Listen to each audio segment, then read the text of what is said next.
Carta do apóstolo Paulo aos Colossenses, capítulo número 1. Hoje nós veremos do verso 15 ao 17. Estudaremos esses três preciosos versos aí. Vamos para a leitura do texto.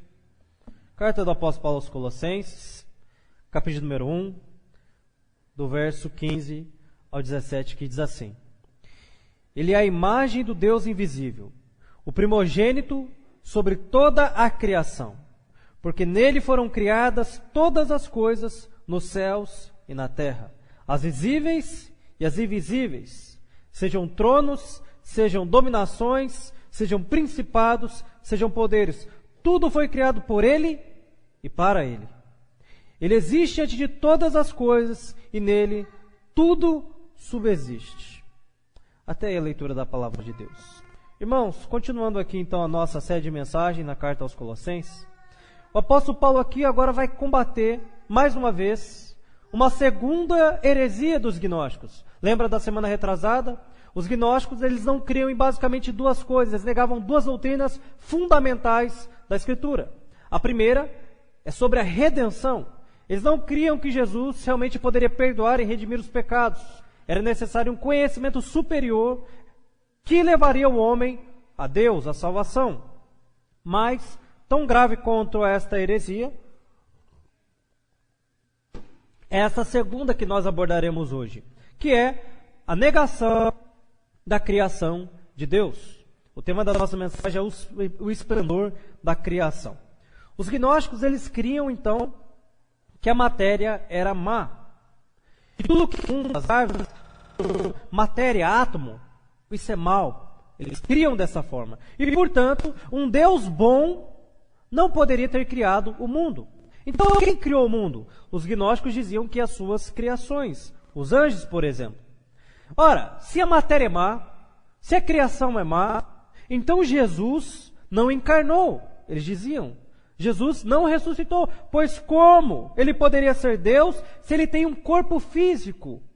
Não é possível. Como, após morrer e alcançar um nível mais elevado, ele ressuscita e recebe um corpo glorificado? Os gnósticos não criam nisso porque eles criam que o corpo era mau. Lembra? Matéria é mal, o corpo é matéria. Então, matéria é mal, o corpo é mal. O corpo é uma espécie de prisão da qual nós precisamos nos libertar. Era assim que os gnósticos criam. Que o corpo era mal, que a natureza era má, que toda a criação que Deus fez era má, a matéria era má. Portanto, Jesus não poderia também ser o criador disso. Aliás, ele era apenas um espírito, uma emanação de Deus, uma criação de Deus. Qual é o resultado dessa crença herege? Ora, se a matéria é má, se o corpo é mau, você vai debandear para duas atitudes. A primeira é o ascetismo, que é se autoflagelar. Ou seja, se o seu corpo é mau, você precisa castigá-lo. Mas a segunda, e é o que geralmente as pessoas mais gostam de fazer, é a libertinagem. Ninguém quer ficar castigando o corpo, né? Se martirizando. Mas muitos gostam, então, de, já que o corpo é mau, dar vazão aos seus desejos, dar vazão à sua libertinagem, aos seus desejos pecaminosos. Isso aí muitos crentes fazem, como o pastor abriu o culto hoje, falando sobre a graça. Eles inclusive vão dizer, não, foi para isso que Jesus morreu, para que a graça se tornasse superabundante, de forma que eles então usam o seu corpo para praticar as coisas mais abomináveis possíveis. Mas, se a gente observar apenas o capítulo número 1 de Gênesis, essas heresias vão por água abaixo. Como é que está escrito lá em Gênesis 1:1? Está assim: no princípio criou Deus os céus e a terra. Então quem criou os céus? Deus. Quem criou a terra? Deus. Ou seja, a Bíblia é bem clara em dizer que o Criador de todas as coisas foi Deus, e não as suas criaturas, e não as emanações que partiram de Deus, segundo a crença gnóstica. É interessante que quando você vai lendo, então, o capítulo de número 1 de Gênesis, do verso 3 ao 26, o relato da criação, Deus vai criando a luz. Deus vai criando o firmamento no segundo dia, no terceiro os mares e lagos, no quarto a vegetação, no quinto luminares, no sexto os animais e o homem. Em todas essas coisas, quando Deus as finaliza, o que Deus diz? É bom. Quando ele faz o homem, ele diz o quê? É muito bom. Ou seja, quem criou todas as coisas, a luz, o firmamento, o mar, a terra, todo o universo, toda a galáxia, foi o próprio Deus. E a Bíblia diz que ele disse que é bom. A Bíblia diz que Deus criou o homem, e essa não foi uma criação por acidente, mas foi uma criação planejada por Deus, e isso foi muito bom, segundo diz a Escritura. Ou seja, a matéria não é má, pois foi Deus quem a criou. É claro que com o pecado, tudo foi maculado, tudo foi atingido, tudo foi manchado. Não é? O homem, que era completamente perfeito, deixou de ser perfeito. Então hoje nós temos limitações devidas ao pecado. Por exemplo, a gente fica velho, a gente fica feio, a gente vai morrer um dia, é consequência do pecado, a gente fica fraco, a gente se cansa. São limitações. E na natureza? Tem várias. Você vê aí, né, a separação dos continentes, né, cada dia, né, menos árvores, poluição, extinção de animais, tudo isso é consequência do pecado. Agora, o fato da natureza e da criação estar maculada pelo pecado não significa que Deus não a criou. Significa que Deus a criou perfeita e boa, mas o pecado a manchou. Portanto, o nosso primeiro princípio nessa manhã é: Jesus é o primogênito da criação. Está aí no verso 15, ele é a imagem do Deus invisível, primogênito sobre toda a criação. Talvez você lendo essa versão, você tenha dificuldade para compreender o que está dizendo aqui. Talvez você até pense como os gnósticos criam, que Jesus foi o primeiro criado. Mas não é isso que o texto está dizendo. A versão Nova Tradução Linguagem de hoje traduz dessa forma: ele é o primeiro filho, é a revelação visível do Deus invisível. Ele é superior a todas as coisas criadas. Ela amplia um pouco o nosso entendimento. Paulo, ele vai começar falando da criação de Deus, falando de Jesus. Falando que Jesus é quem criou todas essas coisas, que ele é a imagem do Deus invisível. Ora, Deus, ele é o quê? Você pode ver Deus? Não. E por quê? Porque Deus é espírito. Deus é invisível, ninguém pode vê-lo. Mas a Bíblia declara que Deus, ele se revelou ao homem através do seu Filho, Jesus. Quando você vai, por exemplo, para Êxodo 33, você tem o relato de Moisés, lembra? Deus, ele se entristeceu com o povo e disse: eu não vou mais com vocês. Eu vou enviar um anjo para ir adiante de vocês. E o que Moisés disse? Não, então não me faça subir, se o Senhor não for conosco. Mas lá no final do verso, Moisés vai falar: Deus, eu alcancei misericórdia diante de ti, mostra-me tua glória. E Deus vai responder lá no verso 20, e disse mais: não poderás ver a minha face, porque homem nenhum pode ver a minha face e viver. Ou seja, Deus não poderia mostrar a sua face, a sua glória a Moisés, porque senão ele seria consumido. Afinal, Deus também era invisível. Certa feita, os discípulos, eles perguntam a Jesus e pedem para Jesus a mesma coisa que Moisés pediu: mostra-nos o Pai. Nós queremos ver o Pai. E o que Jesus responde? Está lá em João 14, do 6 ao 9. Diz assim: Jesus lhe respondeu: eu sou o caminho, a verdade e a vida. Ninguém chega ao Pai a não ser por mim. Verso 7. Se de fato me conheceis, também conhecereis o meu Pai. E desde agora o conhecereis e o tendes visto. O que Jesus está dizendo é que os discípulos estão vendo o Pai. Mas Felipe, ele parece não entender isso que Jesus disse.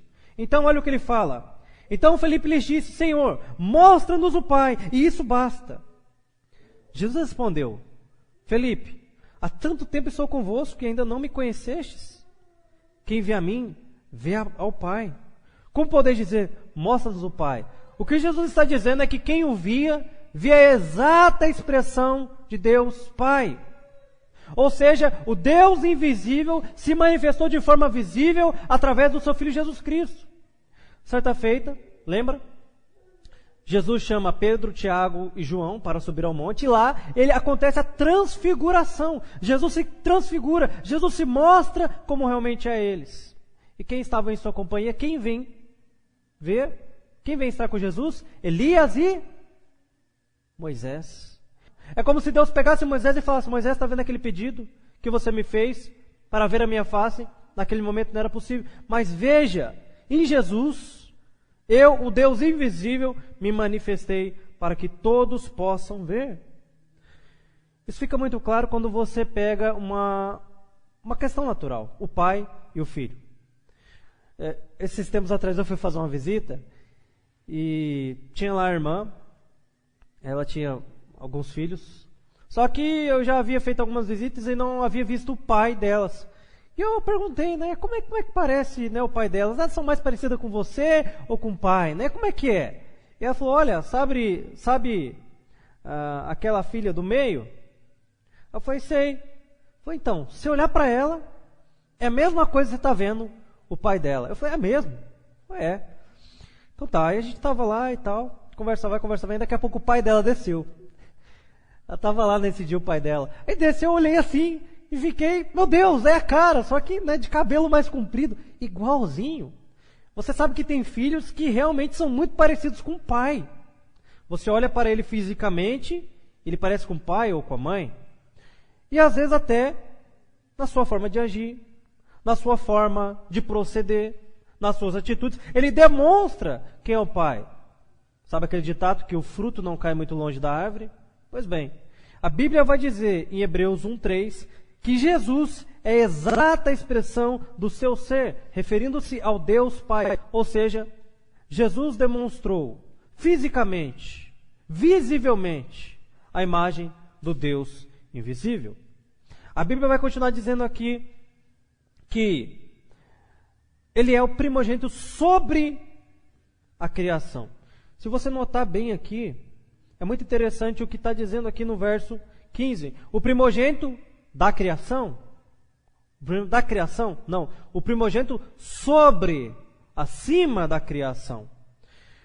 Os arianos, uma heresia ali dos primeiros séculos da igreja cristã, e também os testemunhas de Jeová, uma heresia de nossos dias, eles então dizem que Jesus não é Deus, que Jesus não foi o Criador. Eles afirmam que Jesus foi o primeiro criado, mas não o Criador de todas as coisas. O apóstolo Paulo aqui vai dizer que, na verdade, a segunda pessoa da Trindade, Jesus Cristo, ela está numa posição sobre todas as demais criaturas. E por quê? Porque primogênito aqui no original, que é protótokos, né, no grego, significa não no sentido de tempo, ou seja, de ordem. Né? A gente tem uma ordem, primeiro, segundo, terceiro, quarto, quinto. Isso se refere ao tempo. Mas o primogênito de toda a criação aqui não se refere a cronos, tempo, mas a uma posição. O primeiro criado refere-se a um lugar, uma ocupação de Jesus, um lugar de primazia, de importância, onde Jesus está ocupando. Ou seja, Jesus ele foi o primeiro em importância de uma grande linhagem. Que linhagem são essa? Que linhagem é essa? Toda a criação, a saber, onde nós também estamos incluídos. Lembra, Jesus era o unigênito do Pai. Após ele vir em forma de homem, ele se torna o quê? Morrer e ressuscitar. O primogênito. O primogênito. De forma que eu e você também, né, algum dia ocuparemos uma posição semelhante, não igual, mas semelhante à de Jesus Cristo. Da mesma forma a criação. Da mesma forma a criação. Então perceba que Jesus ele não veio apenas redimir o homem. Ele não veio apenas, né, trazer perdão de pecados, mas ele veio redimir toda a criação, todo o cosmos. Lembra de Apocalipse? Deus fará o quê? Novos céus e nova terra, de forma que o leão passará com o boi e a criança lançará a mão sobre, né, a toca da serpente ou do basilisco.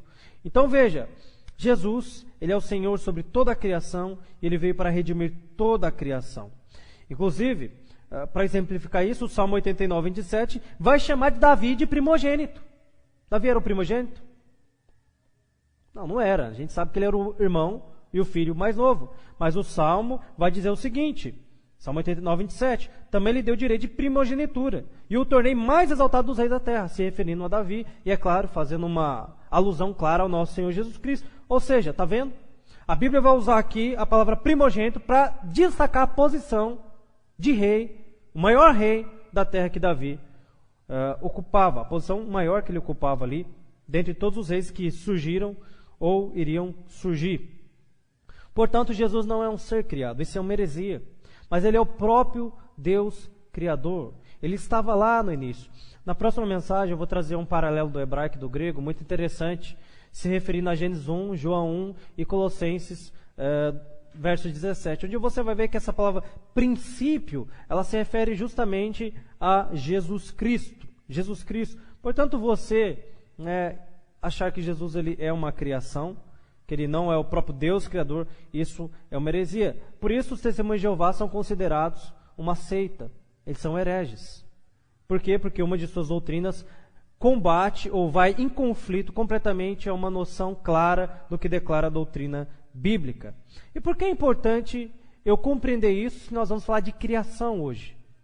Ora, porque embora a natureza ela seja suficiente para você saber que existe um Deus, inclusive nós estávamos aqui certo dia e tinha uma pessoa aqui, e ela começou dizendo, eu sou católica, mas eu não sou praticante, né?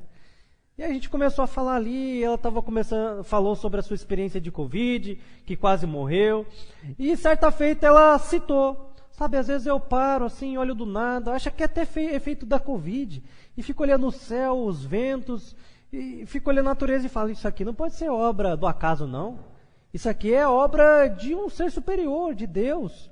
E eu falei, é exatamente isso. A criação manifesta o Criador.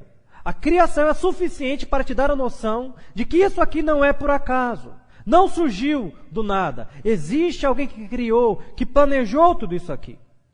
Mas papo vai, papo vem, eu disse para ela, mas isso não é suficiente. É necessário se conhecer a Deus. E como se conhece a Deus? Eu disse, digamos que nós tenhamos nascido em uma época, os adolescentes, as crianças de hoje, e que nós não saibamos quem é Michael Jackson. Como é que você saberia quem é Michael Jackson? Através de escritos, através de estudo da história. E você vai perceber que ele foi um grande popstar, que criou muitas danças, que foi um ídolo mundial, que compôs muitas músicas e que era adorado e até idolatrado por muitos aí. Ou seja, você não conhecia Michael Jackson, você não nasceu na mesma época que ele. Você sabe que houve alguém que dançou muito por aí e que veio até o Brasil, mas não conhecia. Como é que você conhece? Indo para um estudo histórico. Eu falei, como é que Deus ele se manifesta a nós? Através da natureza. Nós temos a noção que existe um Deus através da natureza, mas principalmente através da Bíblia. Você quer conhecer o Deus verdadeiro? Vá para a Bíblia, leia a Bíblia, porque ali Deus se manifestou. Deus se manifestou na pessoa de Jesus Cristo. Jesus Cristo ele se manifestou cheio de graça e verdade e mostrando quem é o Pai. Então veja, embora a natureza que nós estudaremos hoje seja suficiente para saber que há um Deus cheio de poder e sabedoria, que isso aqui, irmãos, não é fruto do acaso. Somente em Jesus é possível, então, ver a Deus, o Deus revelado em sua plenitude e essência. Você olha para a criação e fala, existe um Deus. Mas você não consegue saber como é esse Deus, qual é a essência, o que ele ama, o que ele odeia. Mas quando você vai para Jesus Cristo, descrito na palavra de Deus, você vê nitidamente qual é a essência de Deus, o que ele ama e o que ele odeia. Então, por isso a noção de que Jesus é Deus e que ele é o Criador é fundamental para você, então, entender sobre a criação. E é o nosso segundo princípio nessa manhã.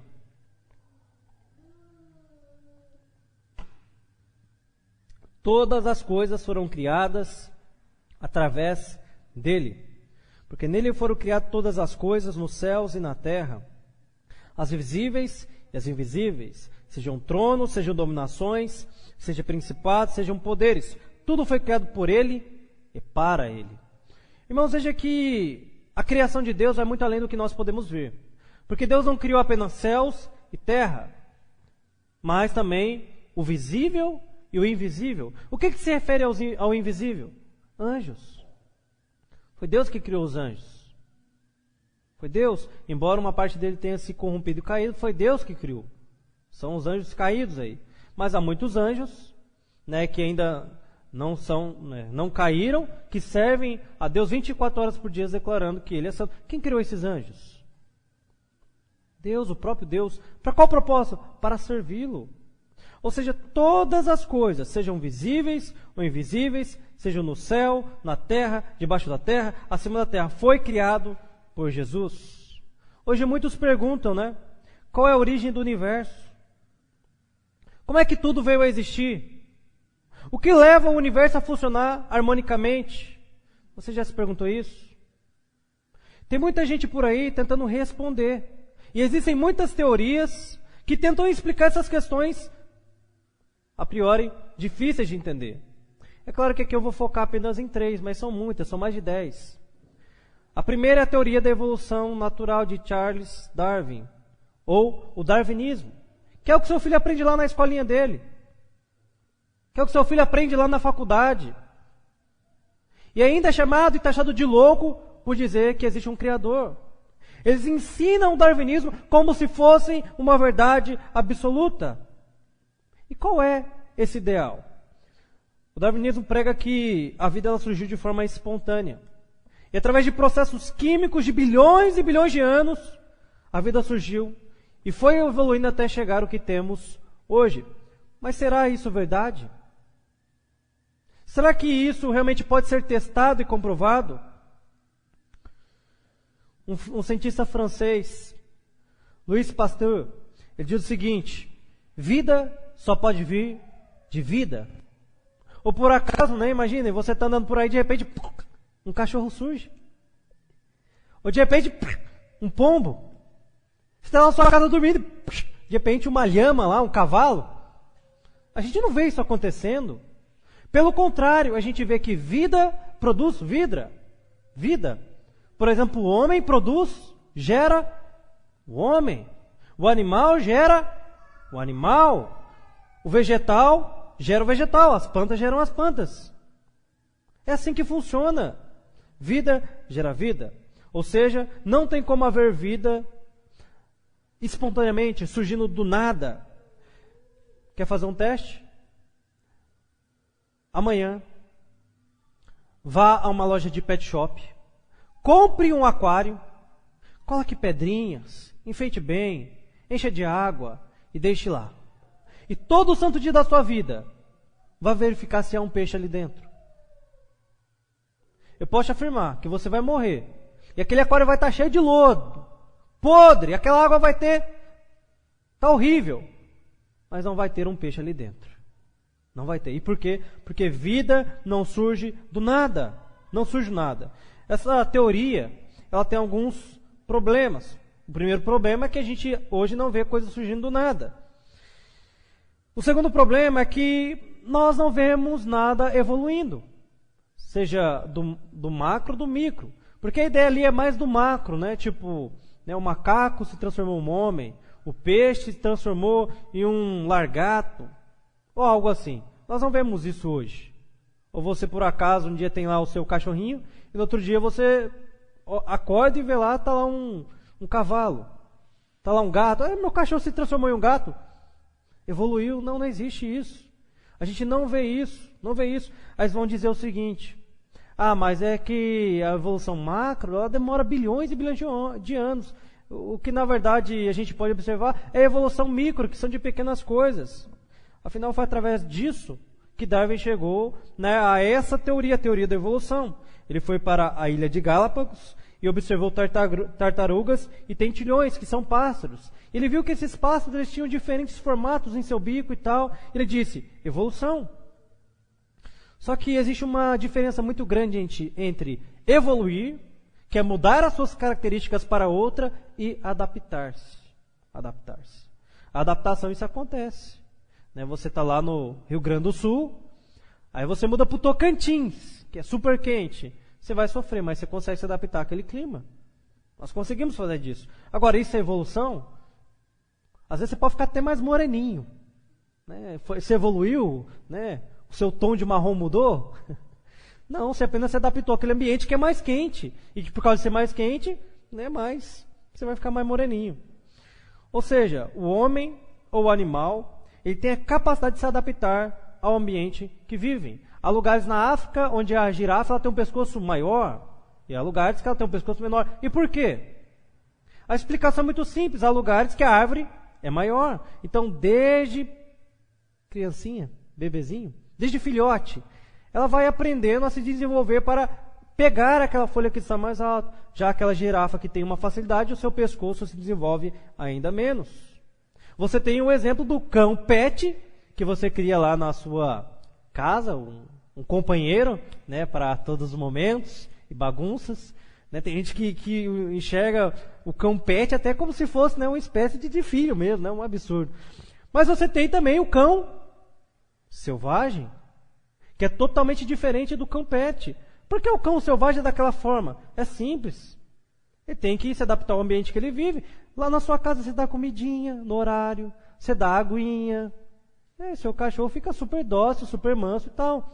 Mas já o cão selvagem não. Ele tem que caçar, ele tem que ser sorrateiro, tem que ser esperto, senão ele vira comida. Então tá vendo? Adaptação. Mas outro problema com a teoria de Darwin é exatamente ser uma teoria. Teoria não é um fato.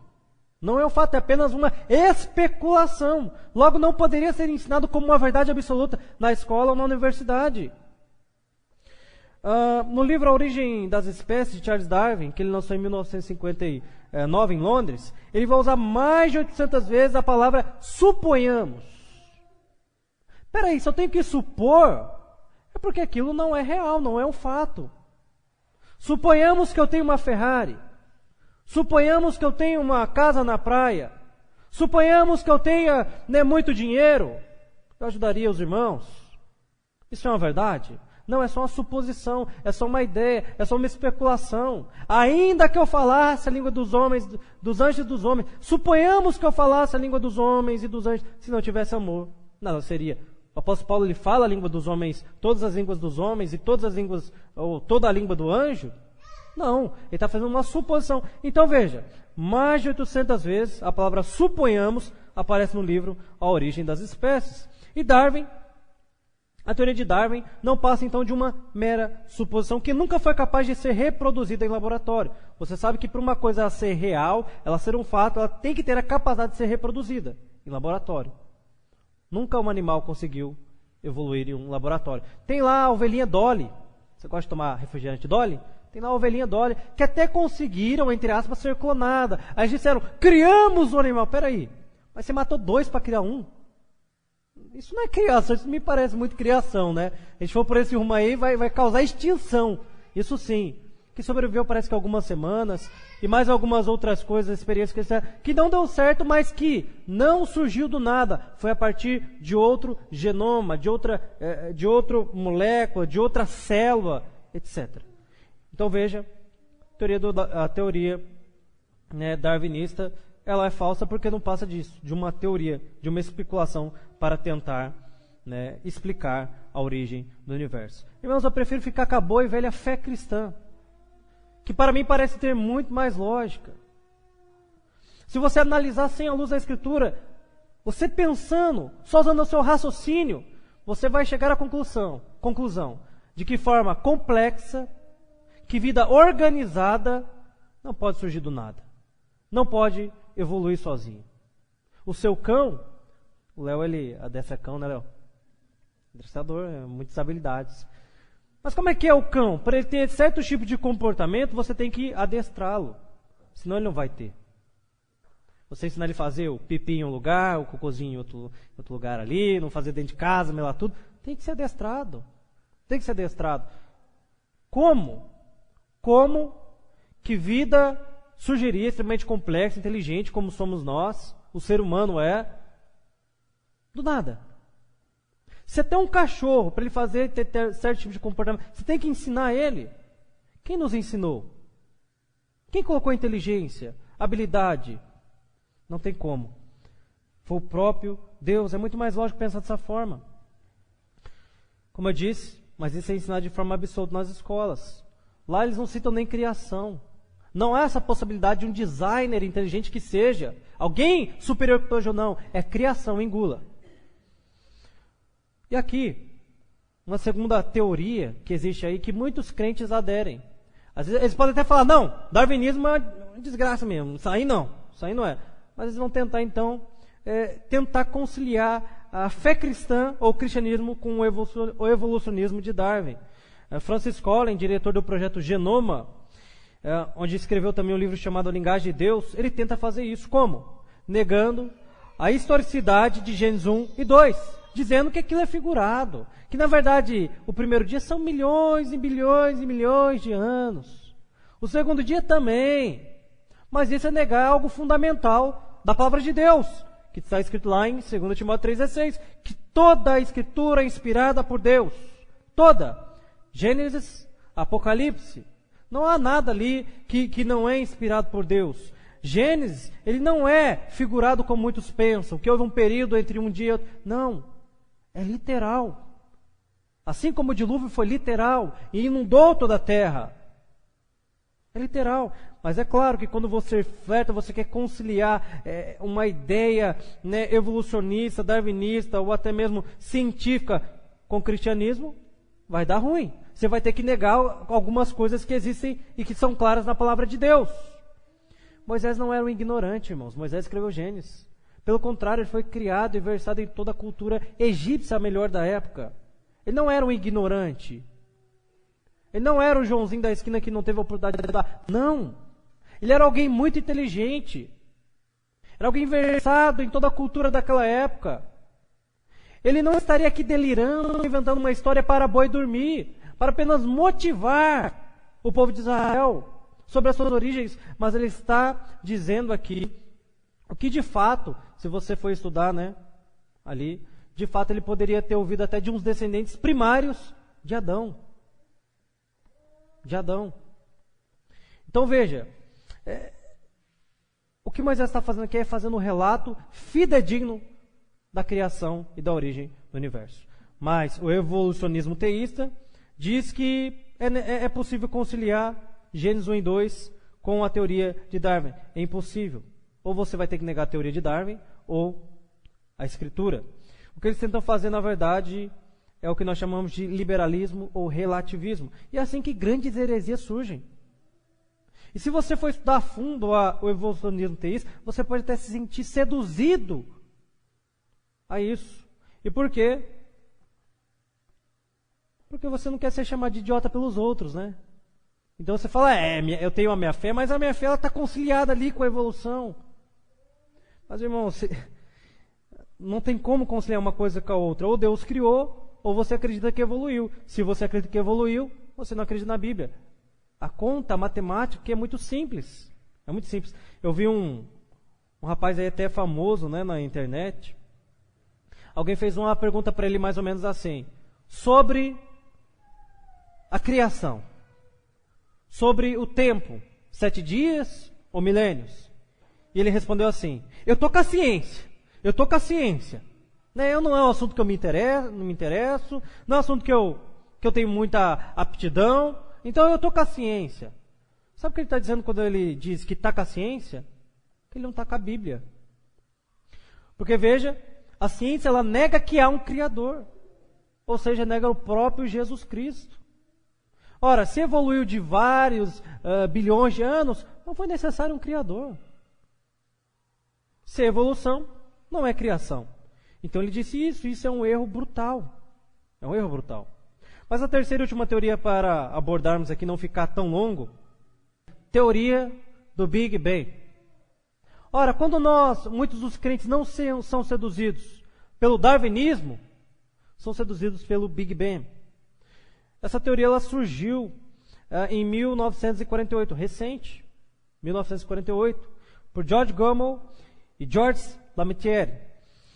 Então, eles vão dizer que o universo surgiu de uma grande explosão, que criou espaço e tempo, provocando a união de partículas subatômicas, gerando assim, através de bilhões de anos, galáxias e vidas. Quais são os problemas dessa teoria?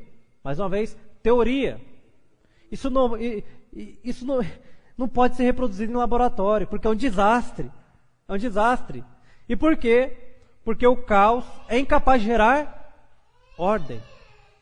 Não é possível surgir ordem do caos. Inclusive, nessa tem uma ideia do esquerdismo para dizer que nós precisamos primeiro de um caos, precisamos de estabilizar a nação, precisamos de estabilizar a economia, as famílias, um caos, então a gente vai organizar.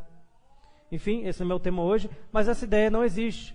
Não tem como surgir ordem da desordem, ordem do caos, é impossível. Imagina que você chegasse aqui hoje, eu tivesse uma mesa aqui, e em cima dessa mesa, um bolo delicioso de chocolate com morango. E você olha aquele bolo delicioso e você fica até com água na boca. Você fala, que delícia! Será que a gente vai comer no final do culto? Aí você pergunta, esse bolo aí, Anderson? Ela fala, rapaz, você não vai acreditar, você não sabe o que aconteceu. Eu cheguei aqui no culto com os meninos, a gente começou a organizar aqui, de repente, um caminhão, ele estava passando por aqui, nesse caminhão tinha chocolate, tinha farinha de trigo, tinha morango, tinha ovos, tinha leite, tinha açúcar, tinha óleo, tinha fermento, e de repente, esse caminhão se chocou com o pote e explodiu.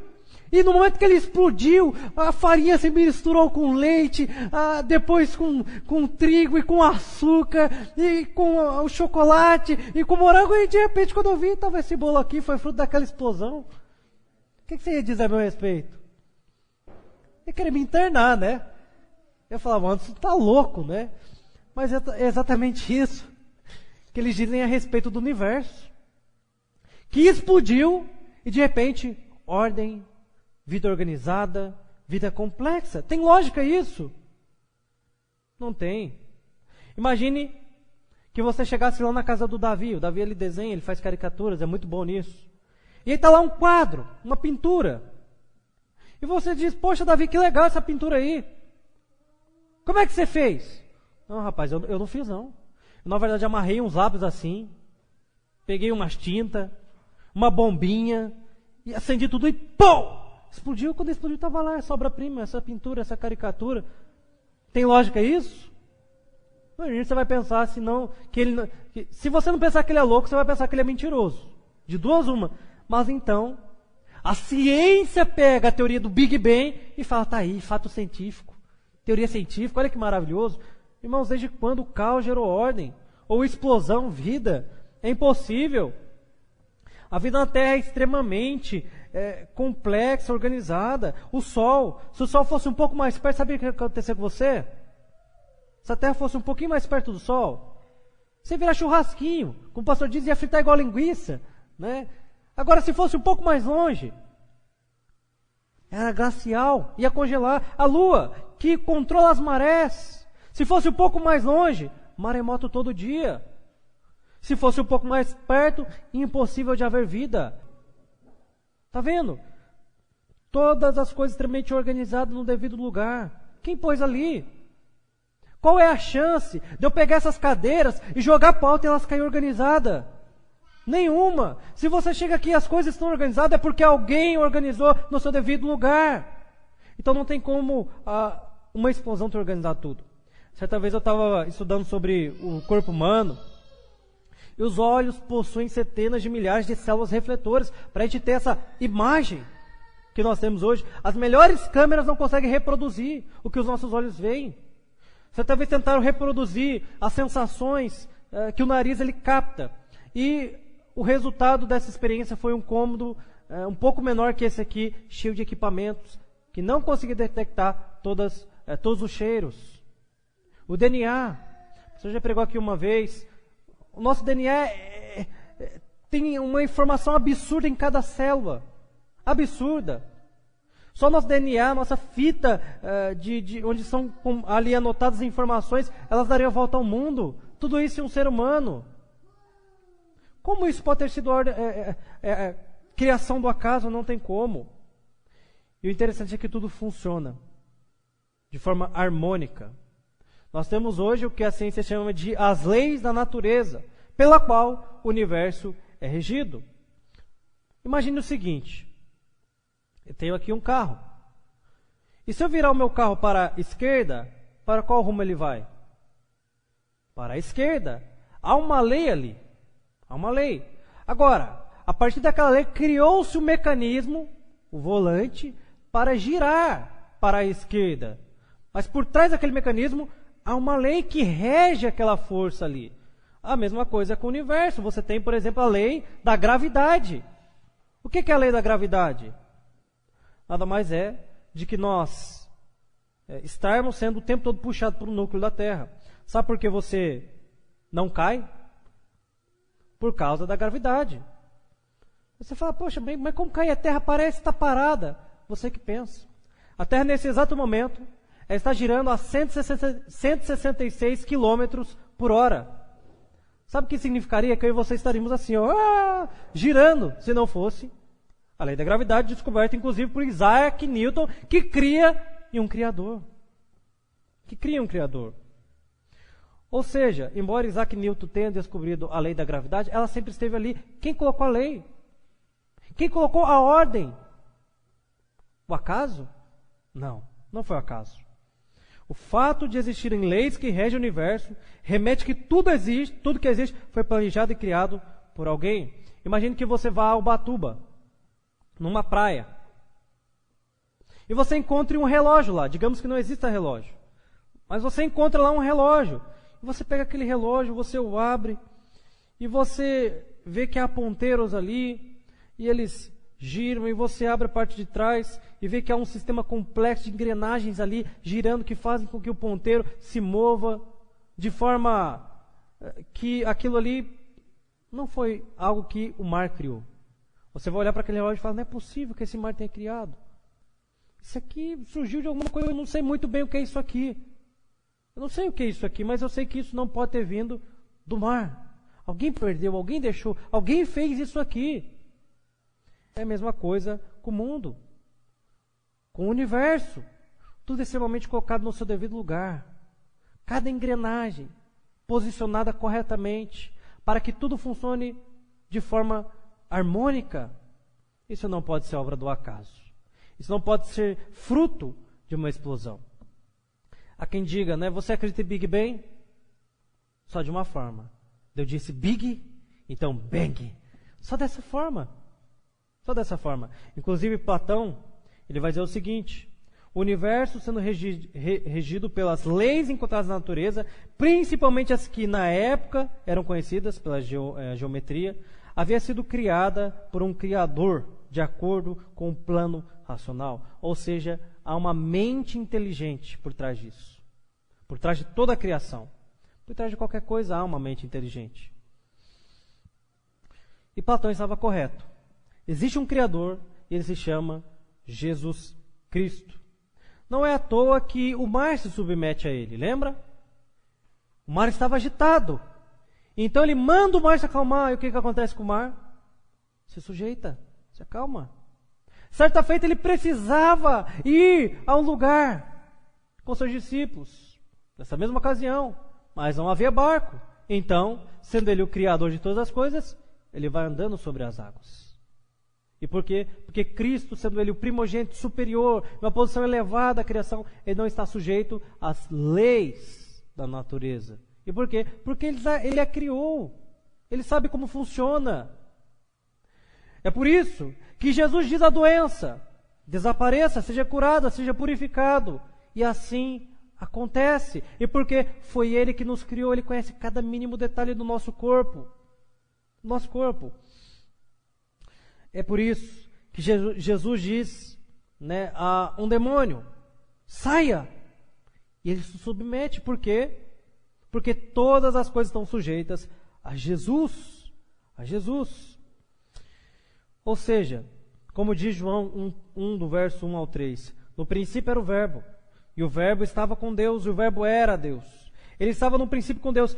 Todas as coisas foram feitas por intermédio dele, e sem ele, nada do que foi feito se fez. Ali continua falando que ele é a luz e deu luz aos homens, deu vida aos homens. Então veja, sem Jesus, nada do que existe hoje, irmãos, existiria. Porque através dele é que as coisas foram criadas. E qual o propósito? Você já se perguntou qual o propósito de toda essa criação? O porquê Deus fez tudo isso? Para se exibir? Você sabe, às vezes nós fazemos coisas para nos exibir, para mostrar aos outros. para chamar a atenção. E até gostamos disso. Às vezes as nossas intenções não são boas. Nós fazemos coisas só para mostrar que realmente sabemos. Mas qual é o propósito da criação? O texto responde: todas as coisas foram criadas por meio dele e para ele. Toda a criação existe para glorificar a Deus. Os filósofos gregos, eles diziam que durante séculos o ensino correto girava em torno de 3 coisas: uma causa primária, uma causa instrumental e uma causa final. Se tratando da criação, Jesus é a causa primária, ele planejou tudo.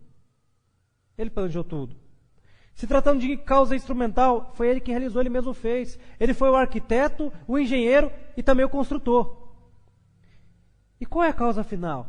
Ele fez tudo isso para o seu próprio prazer, para a sua própria glória, para glorificar o seu próprio nome. Não que ele precisasse, porque o seu nome já era sublime e grande, mas aprove a Deus fazer todas as coisas para trazer glória a si. A ideia é mais ou menos de uma pessoa que está construindo uma casa, né? O Rodrigo está construindo uma casa. E por que você está ali planejando e vendo cada detalhes? Ora, para o seu próprio bem-estar, para o seu próprio prazer, para o prazer da sua família, para a glória de Deus. É por isso que nós fazemos algumas coisas. No caso de Jesus, foi assim também. Por isso, Romanos 11:36 vai declarar: porque dele, e por meio dele, e para ele são todas as coisas. A ele, pois, a glória eternamente. Amém?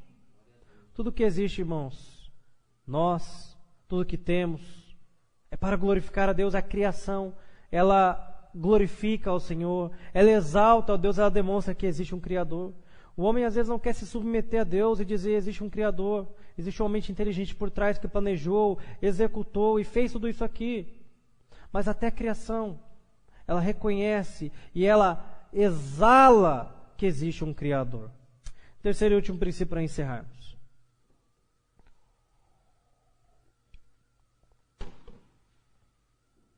O apóstolo Paulo aqui agora ele vai reiterar o que já havia dito no verso 15. Ele diz o seguinte, terceiro princípio: ele é antes de todas as coisas. Ele existe antes de todas as coisas e nele tudo subsiste. Paulo aqui está se reafirmando o argumento que Jesus não é uma criatura.